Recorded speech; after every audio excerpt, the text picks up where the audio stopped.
Hello guys, তো তোমরা সবাই কেমন আছো? আশা করি অনেক ভালো আছো। তো আমিও ভালো আছি। তো চলে এসেছি আরও একটা নতুন ভিডিও নিয়ে। এইখানে নিয়ে নিয়েছি ছোট্ট একটা পেঁপে। এবার ওগুলো কেটে ধুয়ে আমি নিয়ে নিলাম।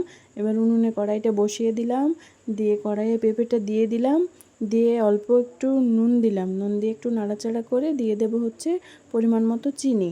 আর আমার কাছে একটু রসগোল্লা ছিল, সেখান থেকে একটু সেটা নিয়ে দিয়ে দিলাম। আর এবার দেখো নাড়াচাড়া নাড়াচাড়া করে নেব।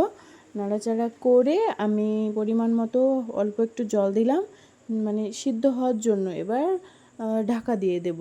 তো কেমন আছো তোমরা সবাই? আশা করি অনেক ভালো আছো। তো দেখতে থাকো।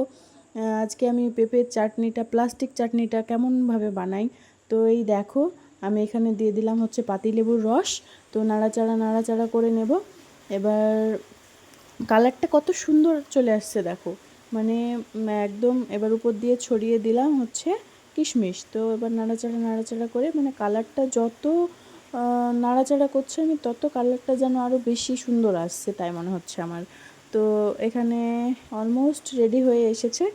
তো কেমন লাগলো আজকের এই ভিডিওটা, বা আমার পেঁপের চাটনিটা কেমন লাগলো তোমাদের, অবশ্যই জানিও। তো